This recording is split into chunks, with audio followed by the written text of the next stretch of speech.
Welcome back to the morning show here on Arise News.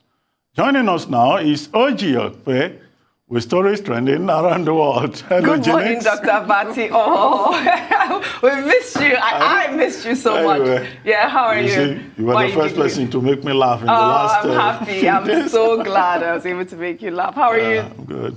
Feeling better. Tundu, why are you looking at me like that, Tundu? No, she's not jealous. Don't worry. Good morning. How are you? I'm never jealous. Ever. But it's just kind of tactless. Goodness. Morning. Good morning, Rufai. How are you? Morning, We're matching today. Morning, Raji. You have a way of making people laugh. Yes, I'm glad. So you have a way of making Dr. Abati laugh.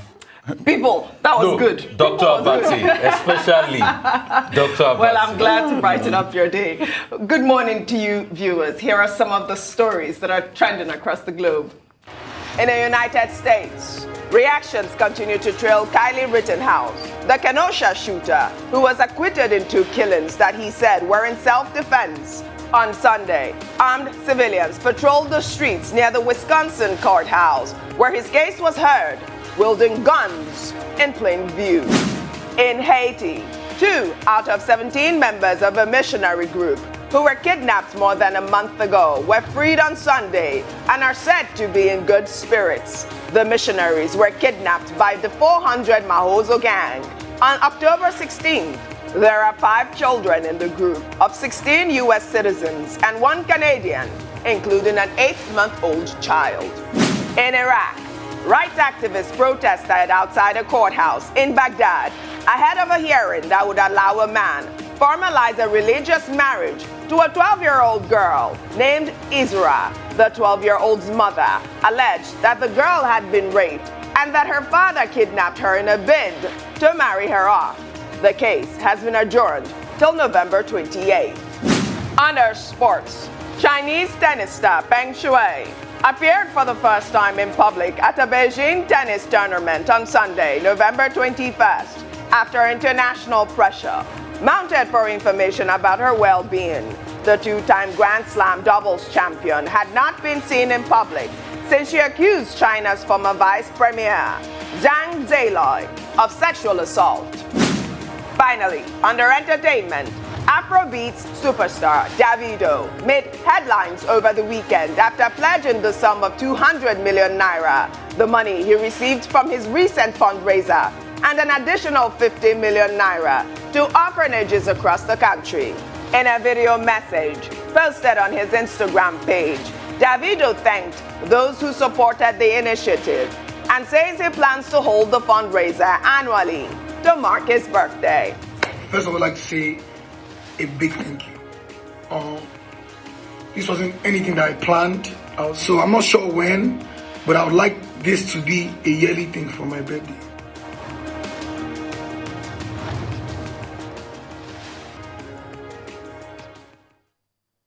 I mean, this was such a feel-good story over the weekend. Dr. Abati, you weren't here on Friday when we took the story. I mean, how amazing was this gesture? Yes, I followed the story. And I think that what this demonstrates is the power of celebrity status and how you can use your status as a superstar, as a celebrity, for the common good. Now, before now, Davido had developed a reputation as a very generous and kind-hearted person. And I guess it was along that line that when he called on people to contribute money, you know, within a matter of 24 hours, in fact, the contribution had gone in excess of 130 million. And then it ended up to 200 million. And nobody knew what he was going to do with it. Well, Tunde Abiola knew what he was going to do with it. She was like, well, he has 30 billion in his account. I don't think he'll do it. I know he'll donate it. He knew it. Well, in any case, I don't know what he has in his bank account. But the fact that he has enough large heart to put that money together, and then he added 50 million of his own to it, and he set up a committee, you know, to give this money out to orphanages. You know, I think that's quite impressive. Yes. And he says he will do it every year to support worthy causes. So he has added philanthropy now, effectively, to his calling. I like that. And there are others who claim that they will imitate him. I don't know whether they will have the same aura, the same celebrity power to be able to do the same thing. One musician, Baba Frayo, over the weekend was saying he has not been given part of the money. But people have told him, they said, Baba Frayo, go and enroll in an orphanage. Well, all right. If you become an orphan, maybe you will qualify. But Right. of course, you know, it generated a lot of interest. And of course, also when it was reported, another part of it that I noticed on social media was that the CNN referred to him as a Nigerian American. And some Nigerians were saying, no, he's Nigerian, he's not American. But if you check, I think he was born in the United States. Of course, he's So Nigerian he has dual American. citizenship, Absolutely, which is absolutely. recognized under the Nigerian Constitution. Yes. Well, I'll say what I said on Friday again. Davido for president. By the way, he's a November person are special. Yeah. November people are special people. All right, then. You agree with that? Yes, absolutely. Why not? I think everyone's special too. We'll begin what's trending. Well, over the weekend, the Christian Association of Nigeria reacted to the United States' decision to remove Nigeria from the list of countries blacklisted for engaging in violation of religious freedom. In a statement, the association's national president, Samson Ayokunle, said Christians all over Nigeria are still facing persecution from terrorist groups whose agenda is to wipe away Christianity from Nigeria and to plant Islam as the only religion from the north down to the Atlantic Ocean in the south. Well, the association claims that the terrorist agenda to kill Christians has not stopped. They urged the United States government to share information regarding what has changed between the time Nigeria was put on the list of countries of particular concern and now. Well, I think that they are right by saying that the agenda of the terrorists is to, you know, try to impose the Islamic religion in Nigeria. But I don't know how they can come out to say that, you know, the United States should, you know, give them a reason why. If they want to know, they should do their research. That's to start with. I know we had this conversation on Friday where we talked about what was the research conducted by the United States to put Nigeria on the list in the first place. But I think at this point, we should just continue with what we are doing and forget about the United States, whether or not they put us on the list or not. What do you think? Oh, I disagree, darling. Yeah. I do. I'll tell you why. Because my issue last week, yes, I said the patriot in me is glad that Nigeria is not on any kind of blacklist in America, but the issues that put us on that list have not been resolved. And the fact of the matter is that being on that list is not decorative. There are practical reasons. It puts pressure on that government such that if you do not make the necessary changes, possible sanctions is what you might be facing. Now that we've been removed, it just sends a message to Christians who have been persecuted, and they are in this country. And apart from Christians, I also talked about Shiites. So it's just not like a Christian thing. Because I was saying Mike Pompeo is such an evangelical Christian, but he was also concerned about the proscription of IMN and the fact that Shiites cannot practice their faith in this country. So I do think it's an important thing to keep countries in line. I do. And he wrote, Mike Pompeo, an essay on Nigeria and talked about how 1,500 Christians have been killed. This was in June of this year. So already in 2021, 1,500, we don't know how many now. He accused the Nigerian government of mischaracterizing the massacre, rape, and kidnap of Christian men, women, and children as a farmer herders crisis and trying to downplay. These are very grave accusations. And if your federal government cannot help you as a Christian, then you will look to the international community to come to your aid. Because we are quite comfortable in Lagos, I can sit here quite comfortably talking about who I'm going to church. That does not mean that everybody in the whole country feels that level of comfort. There is a problem. There is a crisis in this country. Well, there is. But what has changed? That's the question. Why were we on the list in the first place? I mean, this is my issue with this story, Rufai. So, for me, why were we on the list in the first place? Oji, we know why we were on the list. Because those issues that have been on for a while have been on. And there was a direct push. A couple of letters were written. Articles were printed in American Christian dailies, and there was the pressure on, and they put us on the list. Putting us on the list was to stop the tide of this. Yes, like Tundu said, the patriotic feeling in me as a Nigerian is saying I'm happy we're off the list. But like I said last week, we can't mitigate the issue of religious problems in Nigeria. And I'll take you back to certain states in this country where we still have blasphemy laws. You see, it's a very touchy issue. And I'll give two instances. I'll give the instance of Salman Rushdie, the writer that wrote a book, The Satanic Verses, that wrote against, a part of the book was said to have gone against the certain doctrines of a religion.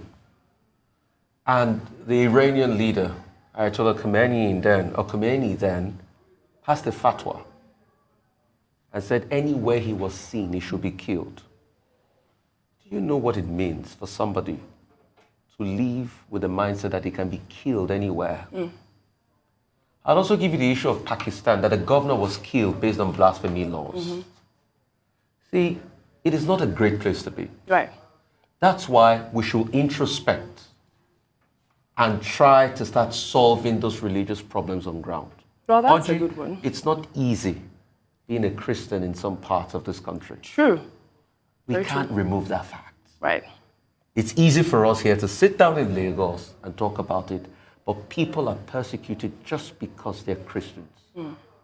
That's why the federal government should be part of this.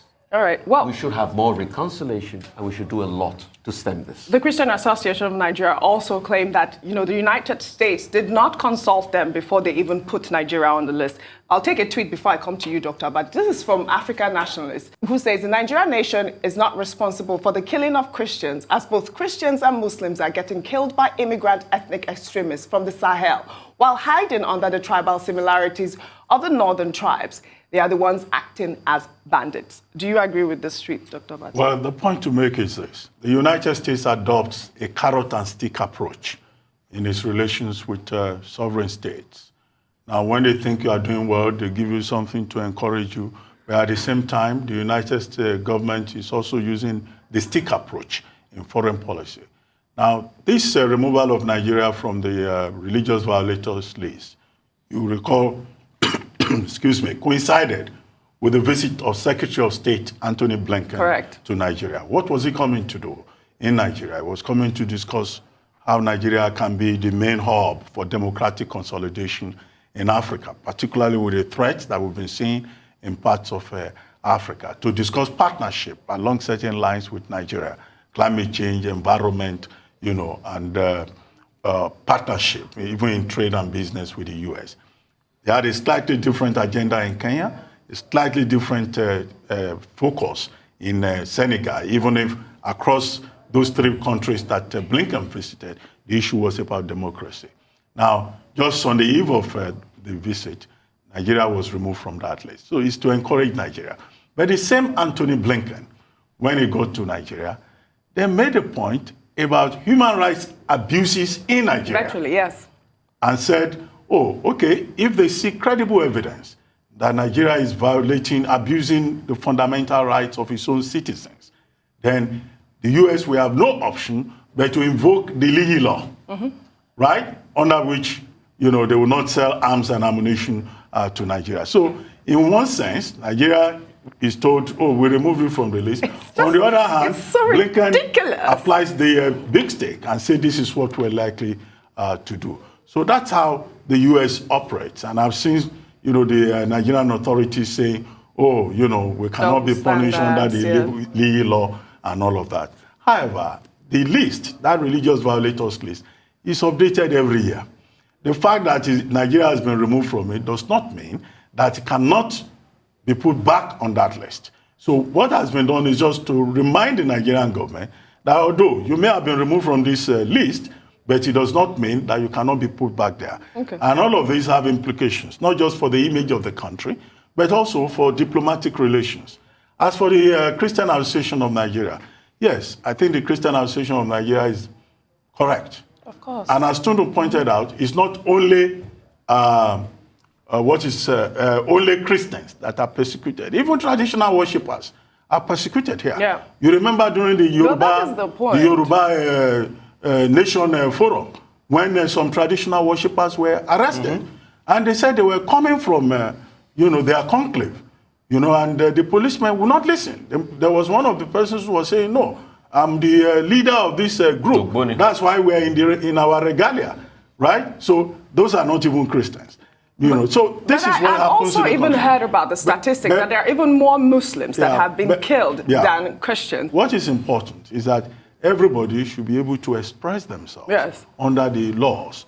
And many of these laws are also they have international roots.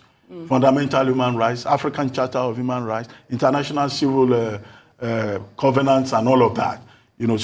But what they may have done is that they may have seen that maybe non-state actors are more responsible for these attacks than state actors. But in any case, it doesn't mean that the Nigerian government is innocent.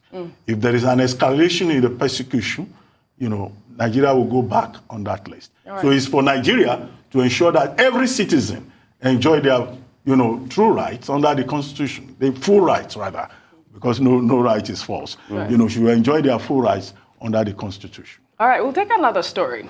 The family of Jumoke, the 25-year-old salesgirl, who was shot dead during a Yoruba Nation rally on July 3rd after the police shot into the air to disperse the crowd over the weekend, was awarded the sum of 1 million naira and a furnished 2-bedroom apartment by the Lagos State Governor, Babajide Sanwo-Olu.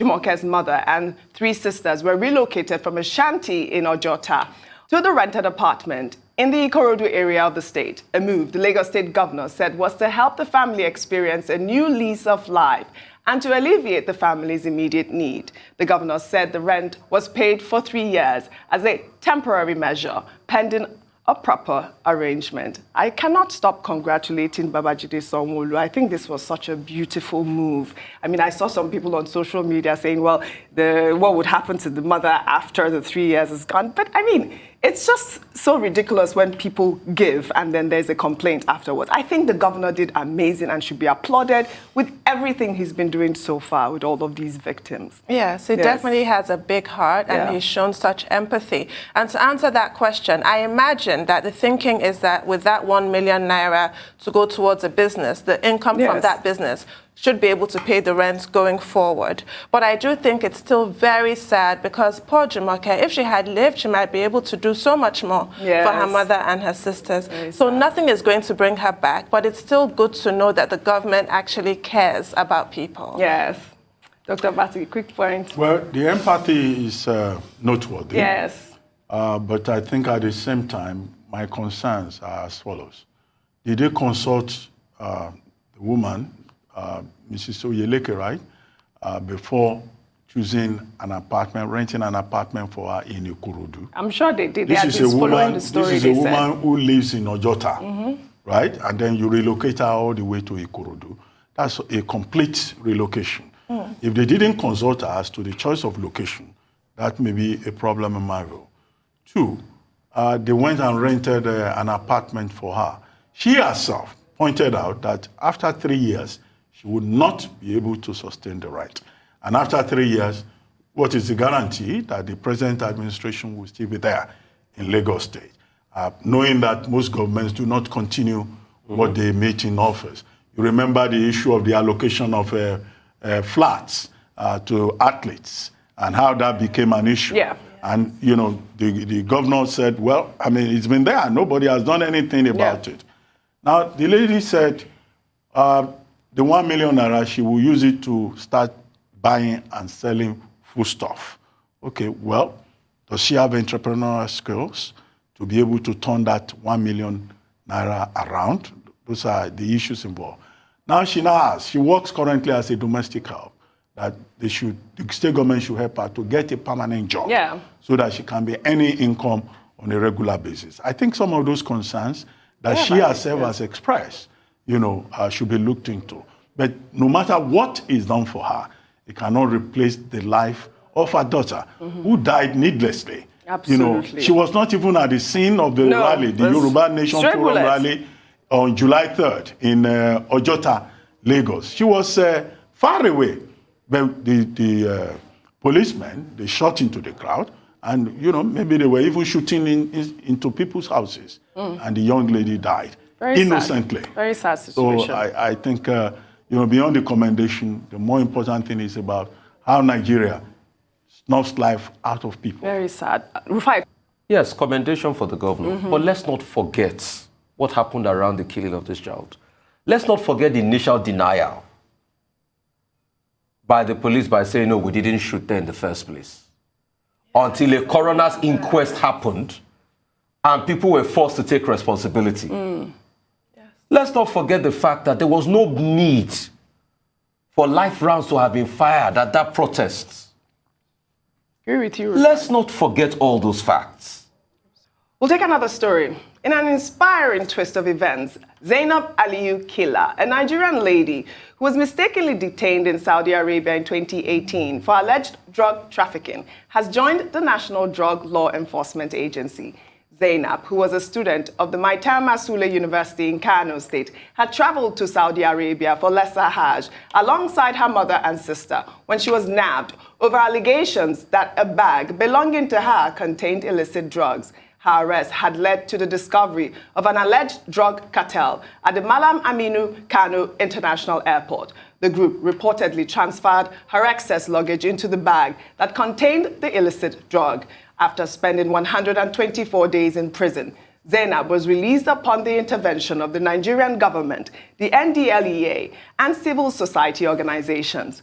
Zainab participated in the passing out parade ceremony from the NDLEA's academy, which took place last Friday in Plateau State, and is now one of the newly trained narcotics officer. I mean, I thought this was such a feel-good story to tell. I really just wanted to highlight her and, you know, all of her passion to try to continue on the thing that actually tried to stop her from existing in life. I just love this story. She's a formidable young woman. Force, yes. Even look at what she did while she was in prison, how she used her time. She memorized half the Quran in that short period, learned Arabic. The next news we heard about her, she had done her NYC. The next news is this. So I'm looking forward to the next thing that we hear about her. She's amazing. She's completely amazing. Rufai, a quick comment from you. I mean, that shows you that you have your life in your hands. Yes. And please do great things with your life. Nobody has the right to tell you can't do great things, you can't rise from the ashes, whatever you've been through. You have your life ahead of you. This woman could have resorted to vices. She could have said, my life is over. But see the story.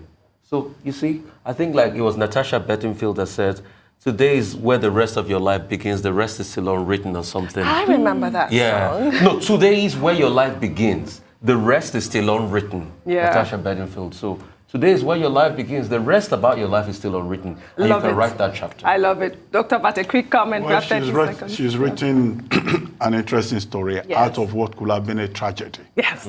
I mean, she was set up by a narcotics ring at the Malam Aminu Kano International Airport in Kano when drugs were planted, tramadol, I think it was. Yes, it was tramadol. Inside her bag. Yes. And she knew nothing about it. But she's one of the lucky ones to live to tell the story. Absolutely. To say that all is well that ends well. Yes. And it's ironic that she has now chosen to join the NDLA to fight those drug cabals that almost destroyed her career. But how about others who have been implicated wrongly in that manner and who have not been able to live to give us this kind of happy story? And you didn't have a father like her. A man like you press people so strong. They messed with the wrong person's child. He went to town. Well, thank you all for your beautiful analysis today. Thank you very much. That's all I have on what's trending today. See you tomorrow.